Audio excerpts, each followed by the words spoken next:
আসসালামু আলাইকুম প্রিয় দর্শক, আমাদের আজকের পর্বটি ঔষধ শিল্পকে কেন্দ্র করে।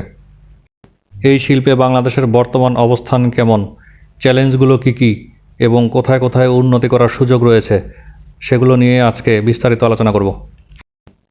বাংলাদেশের ঔষধ শিল্প বর্তমানে দেশের অন্যতম একটি দ্রুত বর্ধনশীল খাত। স্থানীয় বাজারে প্রায় 25,000 কোটি টাকার ঔষধ উৎপাদিত হয় এবং আন্তর্জাতিক বাজারে বছরে প্রায় 650 কোটি টাকার বেশি রপ্তানি হয়। দেশের চাহিদার প্রায় 98% স্থানীয়ভাবে পূরণ করা হয় এবং 160টিরও বেশি দেশে আমরা ওষুধ রপ্তানি করে থাকি।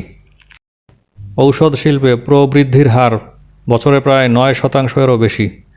সাধারণ ঔষধের পাশাপাশি বিশেষায়িত ওষুধেরও চাহিদা দ্রুত বাড়ছে। বছরে আমরা প্রায় 650 কোটি টাকারও বেশি ঔষধ রপ্তানি করে থাকি। Europe, Africa, Asia, Latin America সহ 160টিরও বেশি দেশে বাংলাদেশের ঔষধ যায়। প্রধান কোম্পানিগুলোর মধ্যে রয়েছে square pharmaceuticals, Incepta, Beximco, Renata, SKF ইত্যাদি।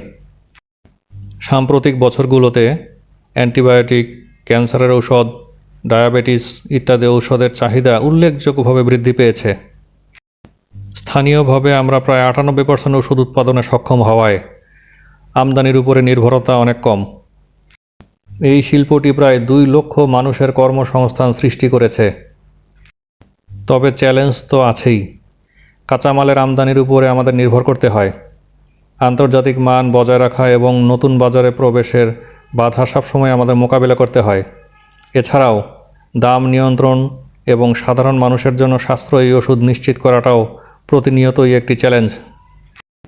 এই চ্যালেঞ্জ মোকাবেলা করেই আমাদেরকে সামনে এগিয়ে নিয়ে যেতে হবে এবং ওষুধ শিল্পের সম্প্রসারণে সরকারি এবং বেসরকারি পর্যায়ে এগিয়ে আসতে হবে।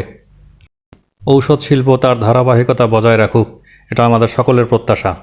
এটি আমাদের স্বাস্থ্য খাতের জন্য অত্যন্ত গর্বের বিষয় যে বিশ্বের বিভিন্ন দেশে বাংলাদেশের ঔষধ সরবরাহ অব্যাহতভাবে উন্নতি করবে। প্রকৌশলী আহসান।